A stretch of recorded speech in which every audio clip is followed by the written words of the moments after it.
Hello and welcome. Today I'm going to show you how I did this little Hello Sunshine kind of tropical vibe card. We'll run through everything that I used for it and step by step on how I actually created this.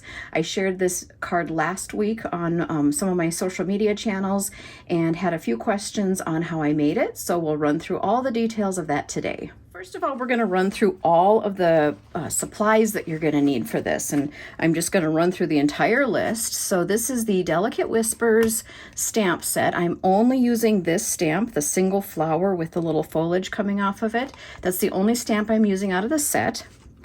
And a lot of the dies that come with it, and I'll run through and show you which ones once we get started. I'll pull them all out. But the Delicate Whispers stamp set and dies, this right now is going to be live March 3rd, 2026, as one of the online exclusives. So it's available for demonstrators to purchase right now, but will be live on the website March 3rd. And then this Exploring Nature stamp set, I'm just using this Hello Sunshine stamp. We'll be using the Eyelet 3D embossing folder for that back panel.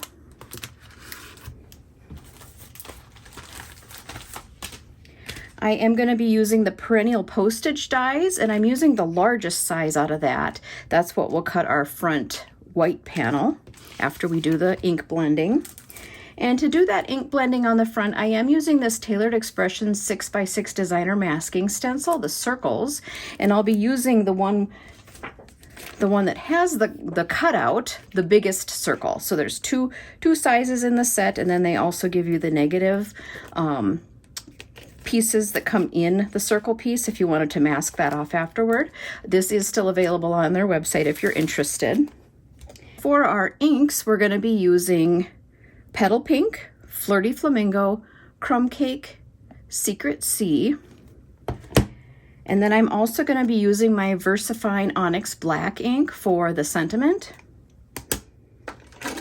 I am also using some of my Stampin' Blends. These are the alcohol markers in Flirty Flamingo and Mossy Meadow. I'm using the dark shade of each of those, and that's just to do a little bit of ink splattering.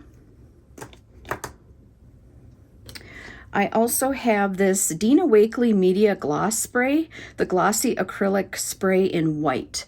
I'm going to use this to do a little bit of ink splattering as well. And let's see here. For embellishments, I have these pearlized faceted circles. You get 120 in the set. These are really pretty. They are, I believe, Calypso Coral, kind of a pink. This might be kind of a Flirty Flamingo. I can't remember exactly. And then kind of more of a white. And they do have the two sizes of each in this set, so the larger circles and the smaller. I'll be pulling it out of here and using more of the white in the small size once we get to the end. Let's see, as far as ink blending brushes, we'll be doing a couple different ink blending things. I have these from Altenew that I really like, but you can use any ink blending brushes you want. I have a ton of different ones. These I really like when I'm doing a big area like we're going to do on the front. So I use these for the ink blending, the big circle. And then I have these kind of more smaller or medium-sized ones to do some of the smaller ink blending today. And I think, other than some adhesives and our die cutting machine, the last tool, I guess, is kind of a piece of foam. It's like a squishy pad and a stylus. We're going to be doing a little bit of kind of curling some of our pieces, giving them some texture, and I'll show you how I do that, but this is what I like to use for that. As far as cardstock, I have Flirty Flamingo and Basic White, both cut at 4 1/4 by 5 1/2, and then just some scraps of Crumb Cake, Flirty Flamingo, Mossy Meadow, and then I have this piece of designer series paper that's Mossy Meadow from the Delicate Dreams suite. I wanted to just use this to do some of our die cutting because it has that little bit of a textured look, and I thought that would add a little bit of interest to our card. So I'll show you how that turns out once we do that die cutting. And actually you're also going to need, I just realized, you're going to need another little piece of white to do the stamping and die cutting for those main flowers. So I'll grab a piece of that too before we get started.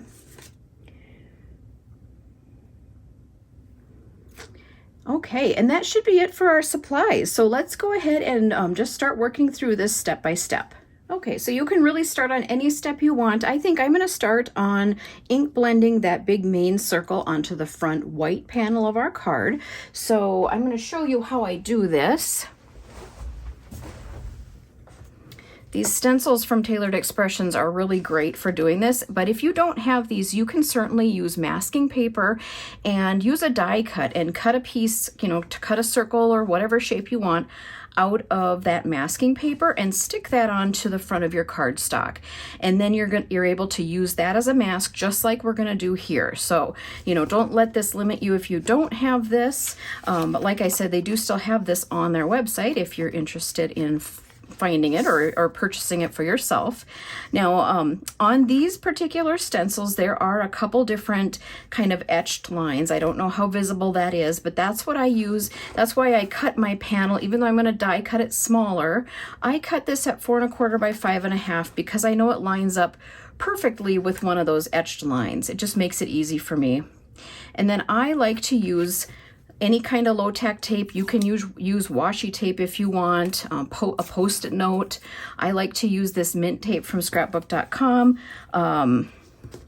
Post-it also has made a roll of tape like this. I don't know if they're still doing it, you know, the 3M Post-it, but I have an older roll of that also.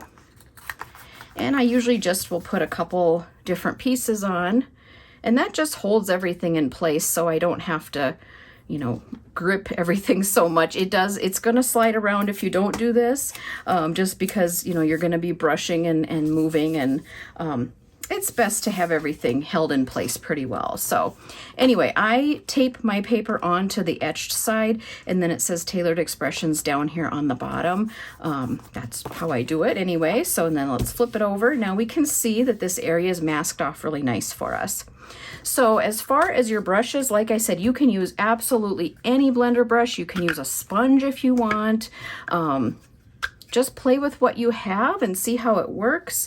My biggest tip for any ink blending is to start light.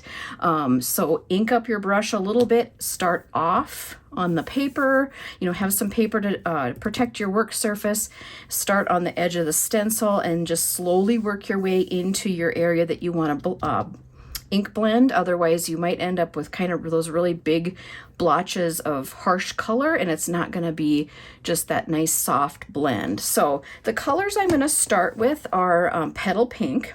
Actually, that'll be the first color I start with, and then we'll move on to our other two colors. So with Petal Pink, I'm going to grab one of my brushes, just slightly ink it up here. This is a pretty light color, but I still like to start off. I'm going to start kind of on the stencil itself here and just slowly start to make my way on and see, you know, how is that looking? Is it starting to show up? It's very faint. You may not even be able to see it on the video. I can just barely see it. So, and I am still holding with this hand over here because even though I have it taped, it still could shift. And because I know I'm going to come up with Crumb Cake down here, I'm not going clear across the circle. So it just depends on what look you're going for.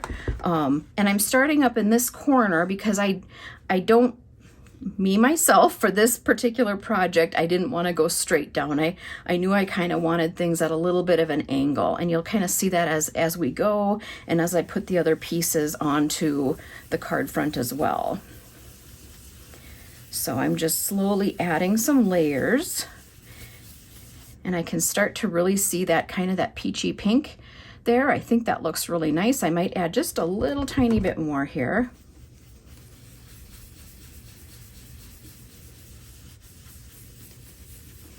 Okay, and I'm going to stop there. I can see that it's a nice soft pink, and I'm not going to remove my stencil. I want to get all my stenciling done first.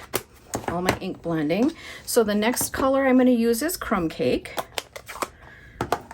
And grab my brush I've been using for Crumb Cake, and same thing again here. This is going to be a little darker, I think, than that pink, so I for sure want to start down here on the bottom, or on the stencil, I should say, and start to work my way on.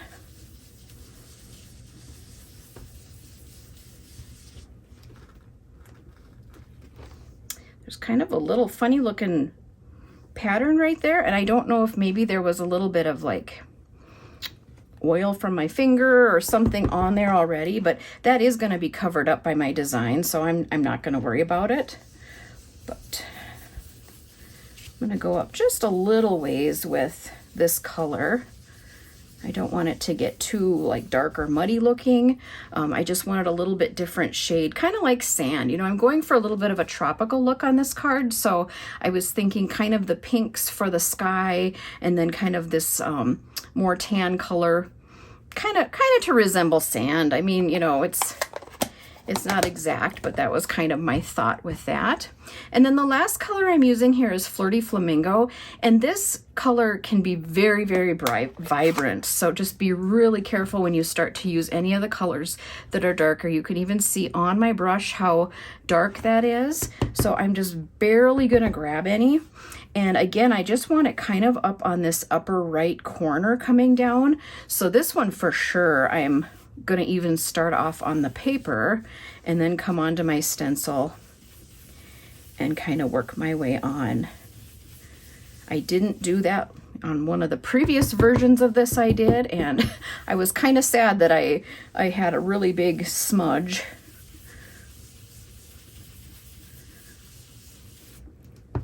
And that just right away really starts to brighten that up, and you can really see that kind of more vibrant pink.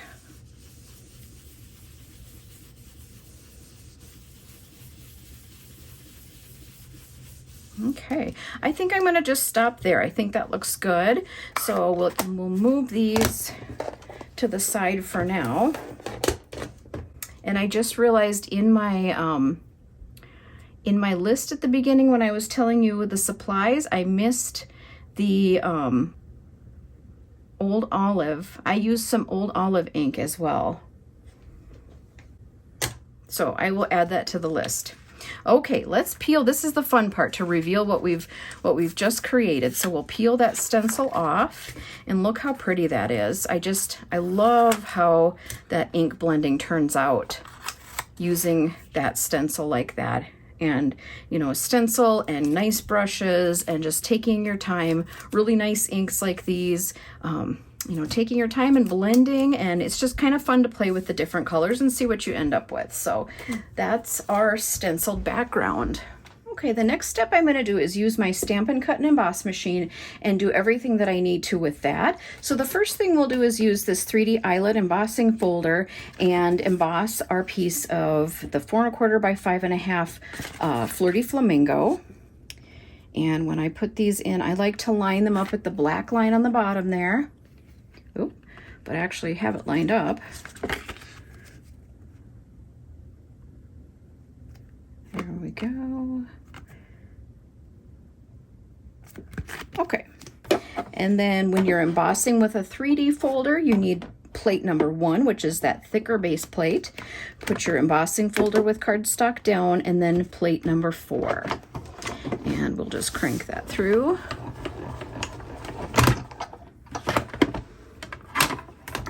Now, I do want to add that this piece is mostly going to be covered up.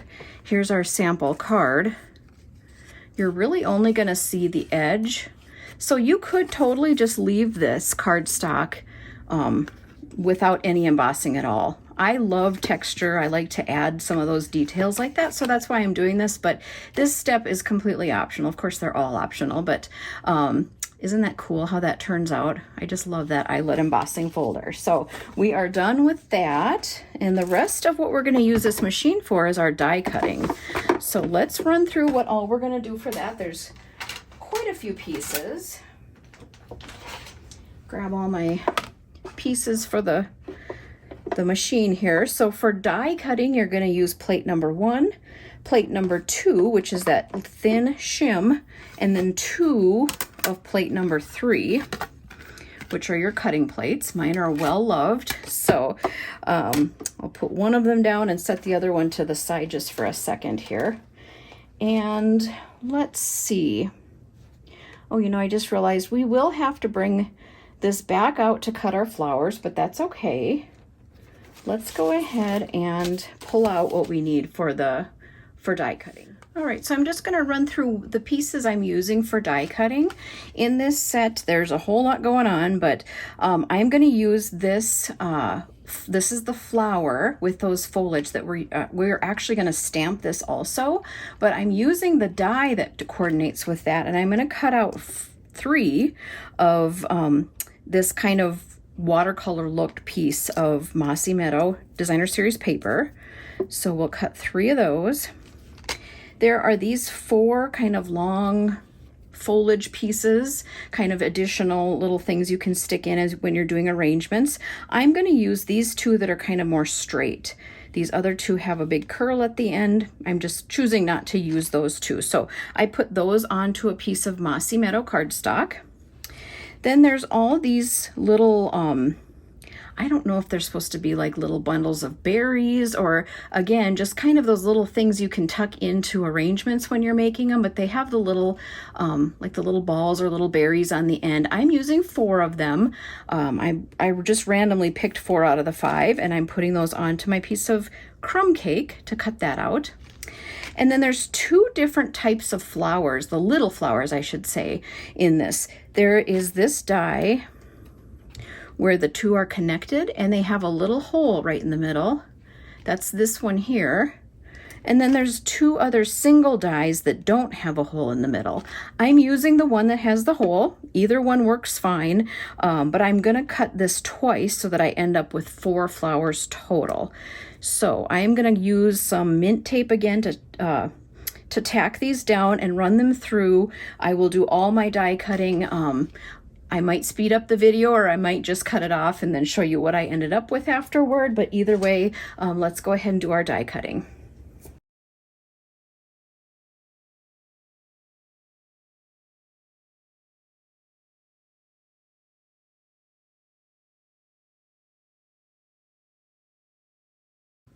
All right, and as prepared as I tried to be, I did miss in my, when I was telling you what needs to be cut out, I missed these 2 here. And I cut those out of, you can either cut them out of the Mossy Meadow cardstock or the Mossy Meadow Designer Series paper. So these are the items that you need for this card. If you wanted to take a screenshot or anything like that, go ahead and do that. These are the die cuts.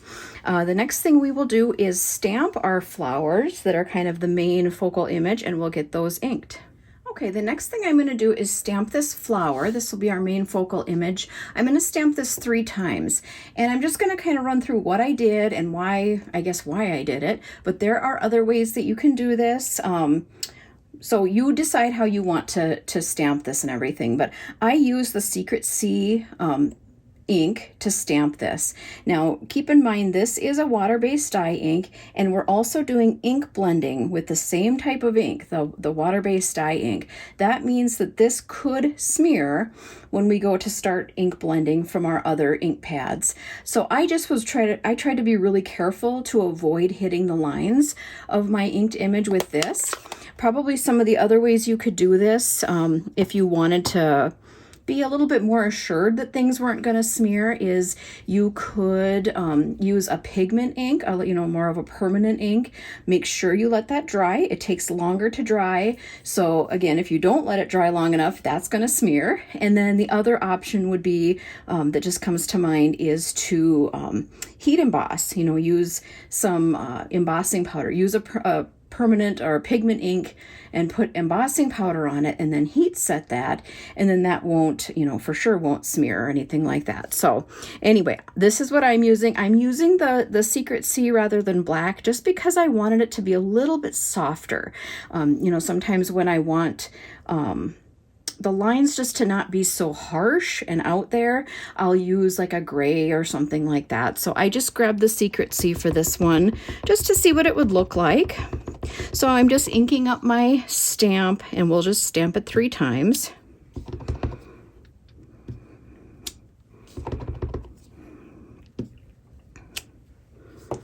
Okay. And I am, I'm gonna zoom out just a tad. I used one of these big sheets of grid paper to protect my surface. Not that I need it for these first couple steps, but once I start splattering, that does make a huge mess. And no matter how careful I try to be, it goes all over the place. So just know that if you don't want this, you know, like the paint splatters and stuff all over your desk, you might want to find a different place to splatter. You might want to do it inside of, you know, put it down into a box that can catch some of your splatters. I typically do that, but when I'm doing this on camera, it's a little bit harder to do that. So we're just going to do it like this and it'll be fine. I'll zoom back in just a tad. Okay, now here is where I'm going to use my smaller ink blending brushes. I just picked these. And this is where I forgot to show you, besides the Flirty Flamingo, we also need, I'm using Old Olive. You could grab Mossy Meadow, but again, I wanted a little bit lighter because I knew it was going to be kind of the bigger, you know, leaf area. I wanted it just to be a little softer, so I picked Old Olive. So when I do the supply list down below, I'll make sure to add that in. Sorry, I forgot at the beginning. Again, as prepared as I try to be, I still forget something. So I'm going to open up my Flirty Flamingo ink pad. And with this, again, Flirty Flamingo is very intense and I want it to just be real light. So I'm going to grab a little bit of it and kind of just brush it off and see how intense that shows up. And it doesn't take too long to get down to just about nothing, you know, as I keep smearing it off on the paper. So, which is nice. We'll just get rid of a little bit there. And then I'm just very softly gonna just kind of come into where that flower is and just do a little bit of a circle. It's gonna be very free, very random. It's not gonna be perfect. I kind of wanted it to be more of just like a hint of color. And I'm going to just stop there. I like that. Again, I'm not going overboard because of the Secret Sea ink that I used. Now you could certainly grab, you know, your Stampin' Blends. You could use a water brush and kind of watercolor paint, paint these flowers in. Lots of different ways that you could do this. But I just wanted to see how this would look. I wanted it to keep, like I said, keep it a little bit more of just a loose, random feel, you know, not like I'm trying to be too perfect. Okay, we'll grab our Old Olive and my Old Olive blender. And again, I'm gonna just go off to the side a bit because I want it to be pretty light. And these, obviously, this doesn't fit perfectly into where these leaves are drawn or stamped, but that's okay.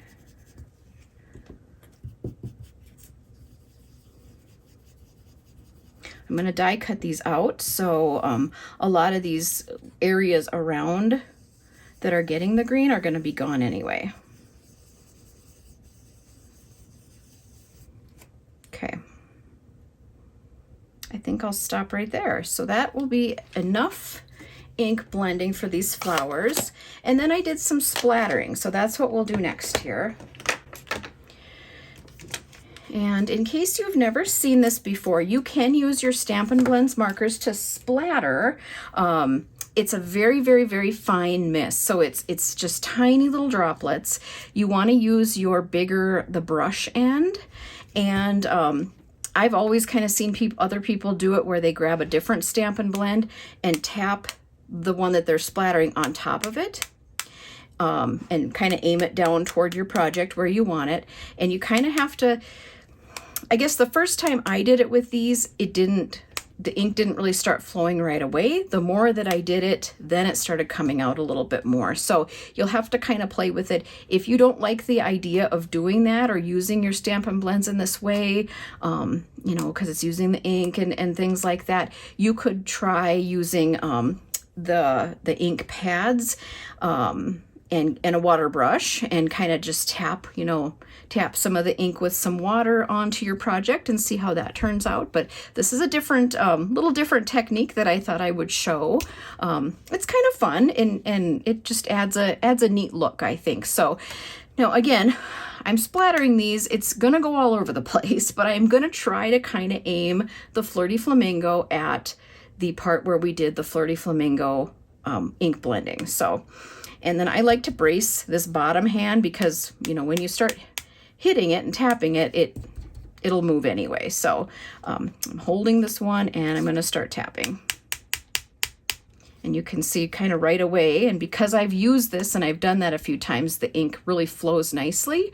And of course it went all over, it went into my green areas. That's okay, I'm fine with that. If you're not, you maybe would want to grab a piece of, you know, some Post-it tape and, mask that off. You could certainly do that. I'm not going to be particular for this.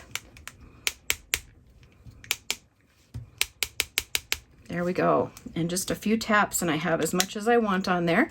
And I'll do the same thing with the green. So I'm going to hold my other marker. I'm using the brush end. If you've not used the Stampin' Blends, they have two different ends,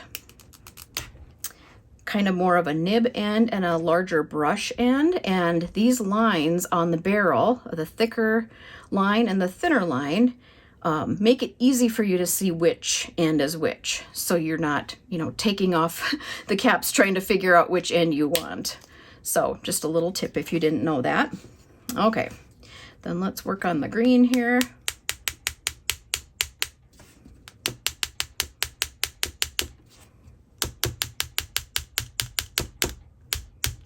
All right, and I'll stop there. We have a nice mist of color all over everything. Bring that up just a little bit so you can see that. I love the look. I mean, for this type of a project, I think it looks kind of neat. So, okay, and now we're going to work on the white ink splatters. Now, like I said, I like to use this Dina Wakley Media Gloss Spray. You could use white acrylic paint. You can use white gesso. That's how I started doing this. Was just I have a little tube that I ordered from Amazon of white gesso, and I little bit goes a long way. I'd put a little bit out on a an acrylic block and add some water, and then just with a paintbrush kind of tap it on my projects. And then I got this, and it works the same. It works good. So this is what I'm using now. This does have a ball in it, so you want to shake it up really good. I did that before we started here, so I'm not going to do that anymore on camera. But how I like to use this, you may have seen this before. Now you can take the lid off and just spray it right on. Depending on where you spray it from will be more intense. If you're right up against, you're going to see a big white blob. If you stay way up, like a foot or two up above the table from your project, you're going to get a finer mist. I personally, for a project like this, how I want my look to be, I'm going to take the entire lid off, and whatever's on the tube, I'm just going to kind of tap it onto my project. So, and again, this gets all over the place. It really does kind of make a mess. Oh, there's a big blob that just, I'm glad it missed my leaf. I typically don't have that happen, so I'm glad it stayed put.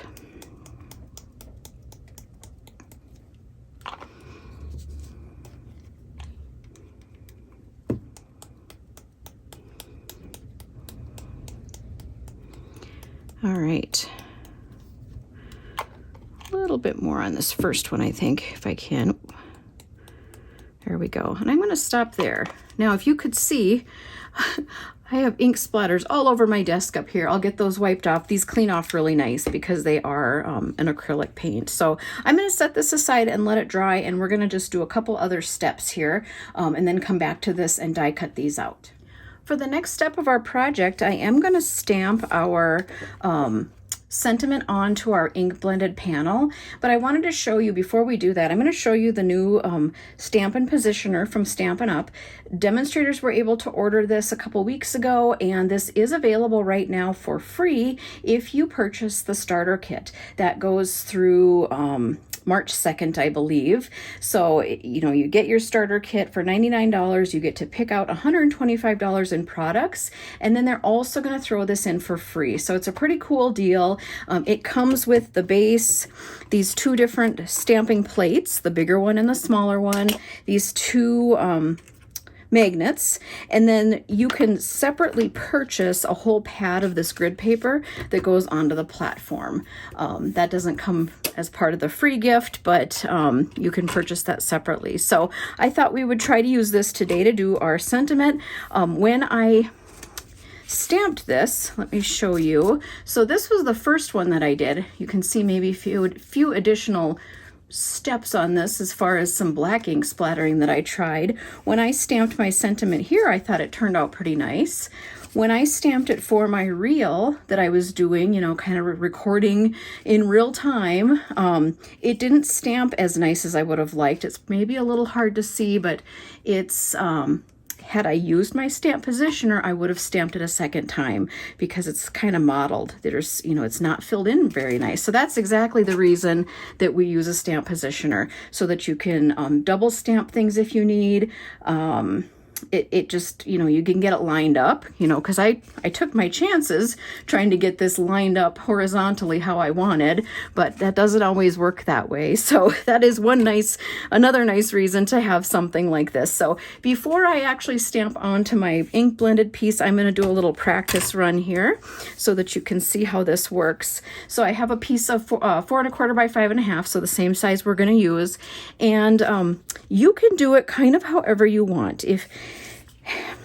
Depending on where you want to stamp, you can position it right in the middle and just kind of pay attention to which lines you're using. You can butt it right up against these little pegs that are holding the grid paper on. If you know that your stamp doesn't need to be clear over here on this side, you can butt it up against that side, I guess was what I'm trying to say. So I think I'm going to do that for this one. But I am also going to grab, I'm going to grab a pencil. I have to do this, but sometimes I like to use a pencil and just kind of mark around the corners where I had my paper. In case anything shifts or moves, then I can pretty much, get it back into place where I had it. Okay, so I'm going to say that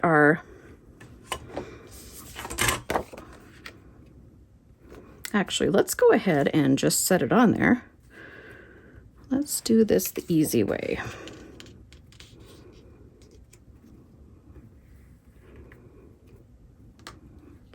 I know I'm going to want this kind of right about there. And then I think since we have this small one, this is really kind of specially made for smaller objects or sentiments. I think I'll go ahead and give it a try. Oh, let me get it on the right way though. There are 2 holes on this end that sit right onto the pegs. And then there's these feet on the small one, there's 4 feet that go in and out, and that's what gives you that little cushion to be able to have space between your inked stamp and that space until you go ahead and push it down onto your cardstock. So I'm gonna set that there. That will grab my stamp. I'm gonna press down. That grabs the stamp and pulls it up. I'm hanging on to this so that it doesn't move, but you should also use the magnets. I'm going to move this cardstock though, because we're going to practice on a different one. And then you take this off and ink your stamp. The other thing I'm going to do, since this is a sentiment, and it might be kind of hard to see, is I'm going to look at my words and just see, do I have it lined up straight with the grid line? Because if I'm off a little bit, this is my opportunity to make those little adjustments. Okay, so let's go ahead. Remember, this is just practice right now. This is not how you would typically do it, but I'm removing our inked one in case we make a mistake. I don't want to mess that one up. Okay, I'm going to move this plate off to the side.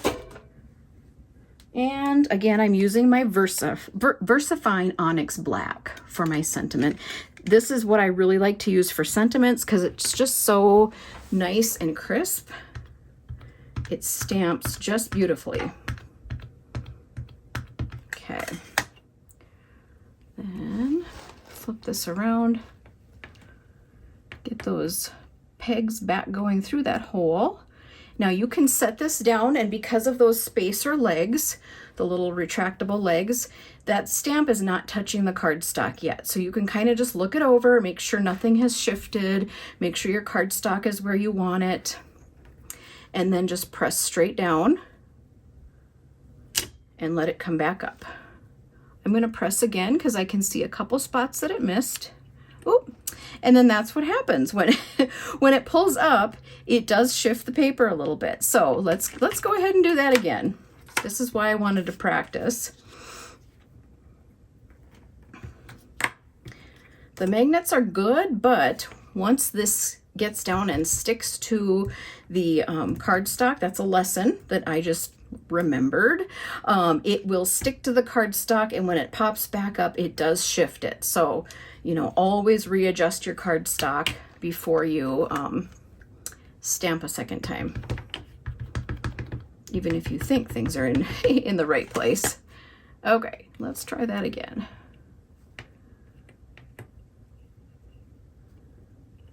Okay. Stamp, give all that a good press. Let it come up. Now that time it stamped really nice.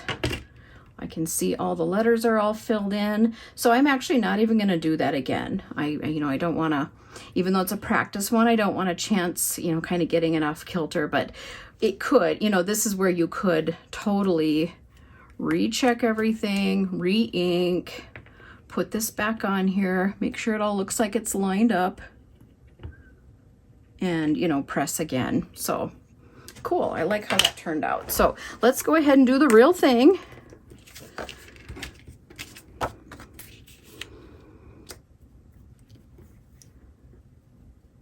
Get that on there.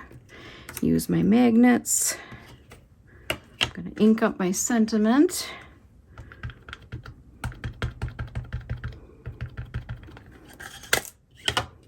Okay.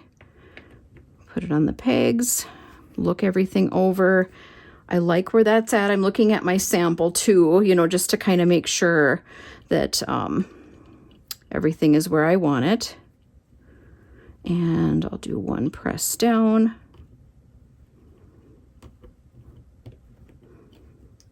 And let it come up.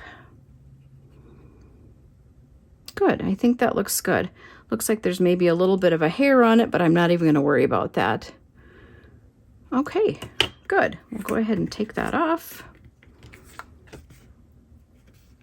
Very nice. Got the Stampin' Cut and Emboss machine back over here on my workspace, and I'm going to cut these 3 flowers out as well as that white panel that we've already done the ink blending and stamping our sentiment. So I'm going to start with these 3 flowers. Have to do one at a time, and I do again like to use that tape to hold my die in place, especially on a stamped image like this where I don't want that to shift.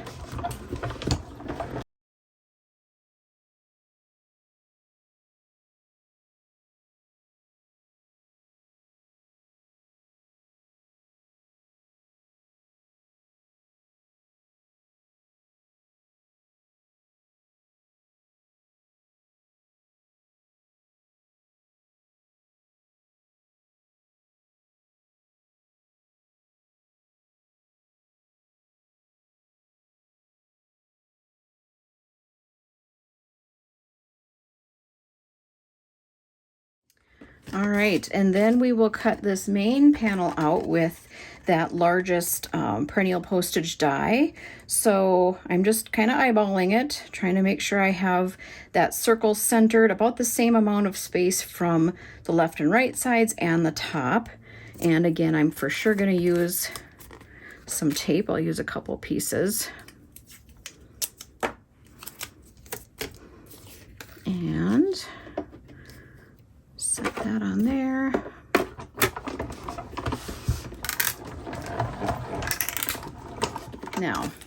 this never happens, but of course it's going to while I'm doing a video. I unfortunately tore the paper up here in the corner when I took that tape off. And honestly, that rarely ever happens. So please trust that this tape does work well. I think I was just getting a little too quick at trying to tear it off. I'm not going to do anything about that for our video today. I'm going to keep going because this has been, you know, kind of a marathon already. We're going to go ahead and finish. We're going to finish our marathon, get to the end, but let's go ahead and start assembling our card. So the first thing I'm going to do is use some dimensionals and adhere this main panel to the embossed panel that we, the Flirty Flamingo embossed panel. So I have the larger Stampin' dimensionals. I'm just going to do 5. You can do as many or as few as you want. I sometimes do more, but we'll just use 5 for this card. And I'm just centering it on the front there. Now maybe I'll get creative later and figure out how to cover that area up, but I'm not, like I said, I'm not going to worry about it for right now. We'll figure something out here. Okay, and then let's start assembling everything else. So here's where we get to do our, oh, actually, before we start assembling, there's one other little detail that I did with my flowers. So let me show you how I did that. Pull all of our flowers out. If you've ever seen me make cards before, I sometimes will mention that I really like to have, you know, movement and lift on my projects. So I will take, you know, I'll take something like a flower or a leaf and I'll kind of curl the ends up and make sure that it's kind of sticking up off the card. I a lot of times will do a twine bow and have that so that it's giving that just some extra volume and dimension. It adds interest. So for these flowers, I decided I want to do that as well. So I wanted to try something a little different, and this is where I'm taking this kind of little squishy mat and a stylus, and I think either end works, but I'm going to try the bigger one to start out. I can't remember which one I used when I did the original card. And I put my flower down onto this mat, and then I'm going to take the stylus and just press right down in the middle, just kind of slowly press, and you'll see all the edges of this flower start to kind of curl up as that middle is being pressed down into the foam. And then what that does is give you some shape and dimension to the flower. Okay, now I still probably will come in and do a little bit of curling with the leaves, just a little, it doesn't have to be much. And we'll do that with all of these big ones.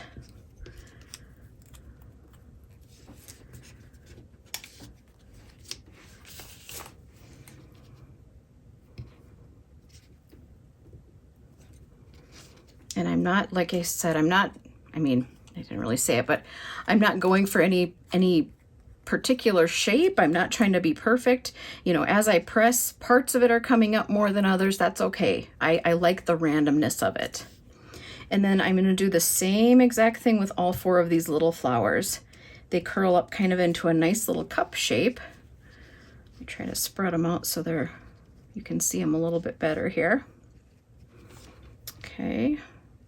Same thing, I'm just pressing right down in the middle. All the little petals come up and they stay in that little shape. So that just adds a little bit of interest to your project. Okay, now we can start to do our assembly. Let's go ahead and start doing some gluing. The first thing I'm going to do, and let it dry a little bit, is I'm going to glue these bigger flowers to that white, or not white, green die cut piece. I'm going to back it, but when I glue them down, I'm going to have it offset so that it's really going to be showing, because what I wanted to do was really build up a nice arrangement kind of flowers on the front of my card, and I wanted to add a lot of greenery, and I figured this is probably a pretty easy way to do that. Just cut the same exact shape but have it offset. That gives some nice backing to the flower and adds a little bit more of the green branches, green leaves. So what I'm going to do is just add glue right kind of to the center back of this flower, that the part that is sticking out because I pressed in, and that's the part that I'm going to glue to that green die cut piece. And again, as I'm shifting it off, you know, kind of off center or whatever, I'm kind of just making it so that I can see green, and then this white one, green, and then the top, you know, top white one, okay? And then I'm gonna just gently set that to the side and let it dry. We'll do the same thing with the other two. I had somebody ask me what type of glue this is that I use in the bottle with the fine tip, and I let them know that I got the container empty. It comes empty, and you can put whatever kind of glue you want in it. I think, you know, it's maybe Barely Arts glue or something like that. It could be the green glue from Stampin' Up. I have some other glue from scrapbook.com. It could be any of those. I'm honestly not sure. I just really like the bottle because of the fine tip. And you can purchase those on Amazon or scrapbook.com. And I recently just found out also that Stampin' Up sells a bottle very similar to this. So it's a small bottle with a nice fine tip on it like this that can be filled, and I'm going to be ordering one. It's in my cart right now. Free shipping starts on the 18th, so I'm going to be ordering that as part of my order so I can try it out, and I'm assuming it works exactly the same as these, so that'll be nice, you know, nice to try out. So okay, we have those 3 pieces glued and they're sitting there. Now let's go ahead and start creating our little flower arrangement. I want to make sure I'm fully in screen so we don't miss anything. Okay. Now, just like when I did my ink blending and I kind of had more of the pink up in the top right corner and blended toward the bottom left, I'm also going to kind of shift my flower arrangement off to the bottom left a little bit. Instead of having it directly at the bottom of this circle, I'm kind of just offsetting it a little. No reason other than I thought that would look nice, just maybe add some interest. So the first thing I'm going to do is lay down our 3 biggest flowers because they take up the most space, and then we'll go back and fill in with the smaller pieces. So I'm adding glue kind of all over the back of that green piece. The one that I'm putting here on the right will go with the greenery pointed to the right.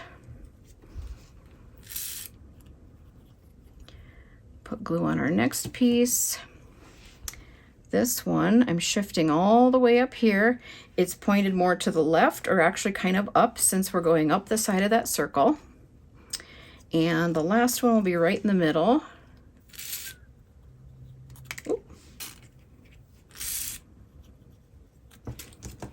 And I'm going to do this, kind of wiggle it underneath those other 2 and have it so that the leaves are kind of pointing inward to the inner part of that circle. So there, that is the start of our arrangement. And then if you want to shift any of them around a little bit, you can, because you have that liquid glue. You get a little bit of wiggle time.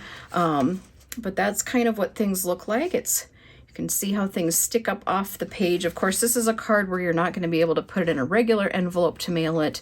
You're going to probably need, you know, a padded envelope or something like that so that it doesn't get crushed. Let's sort out our other little pieces here.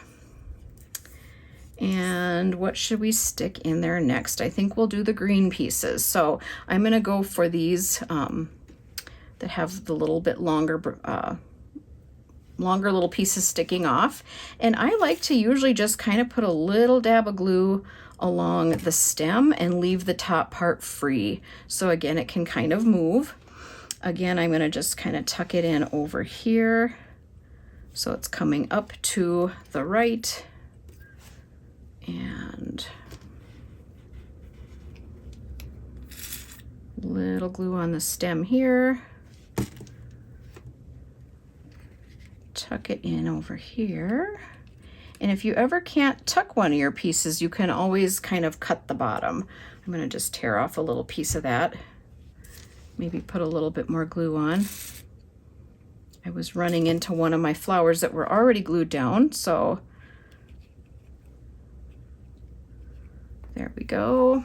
All right, and then these 2 pieces, I think I'll use, and actually these I do remember now, before I stick them down, I actually cut both of them off. So I'm gonna just tear a little bit off the bottom. They just got to be a little too long. I couldn't tuck them in far enough how I wanted. So you can always modify your dies a little bit. This one's gonna come out right here. And again, I'm gonna take a little bit off the bottom, add some glue, and let's see here. I think we'll see if we can have that coming out about there. All right, let's get our little crumb cake pieces put in. And again, I only did 4 of these, so same thing. We're just gonna glue a little bit at the bottom. And I'm just trying to do a kind of a balance throughout this whole thing. So if I do something on one side, I'm trying to do it on the other. So for these, I'm gonna have kind of one coming out here.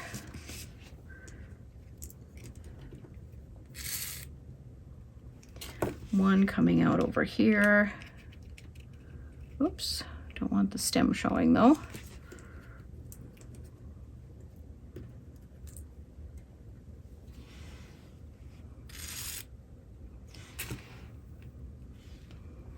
We'll do one right here, and the last one I'm going to put, I think, way up over here.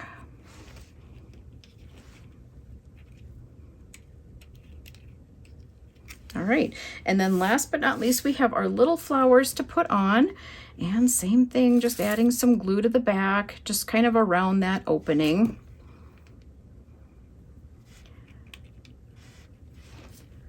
And you can certainly do more or less of these. Typically, I like to put odd numbers of things on. So I don't know, it's maybe seems a little odd, strange, I should say, not odd because I was talking about odd numbers, but maybe seems a little strange to not be doing odd numbers of these. But I don't know, I felt like 4 of these and 4 of those crumb cake little sprigs worked well for this project. So. And I'm just kind of tucking them in. Again, if I'm putting one on one side, I also want one on the other side to help balance it. Okay, that is it for all the die cut pieces. And last but not least, we're gonna put on some of those little embellishment gems.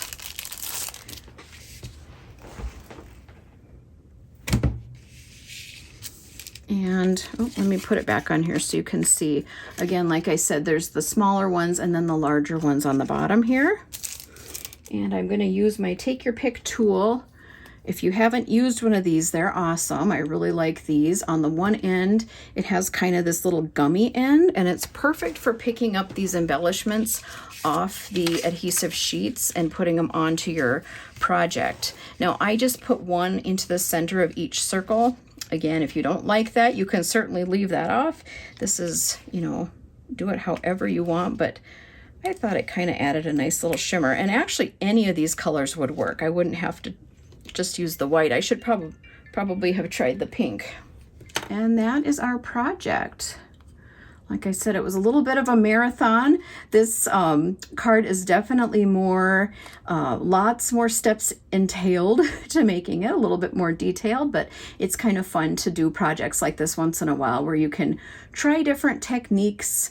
I hope that you were able to maybe learn some different techniques, something new that you want to try on your own. I'd love to see what you create. You know, are you going to do some ink blending on your background? Maybe do some splattering for your die cuts, maybe even just do some ink blending for your die cuts instead of coloring them in. I'd love to see what you come up with. So thank you so much for joining me. I appreciate that you're here, and have a great rest of your day.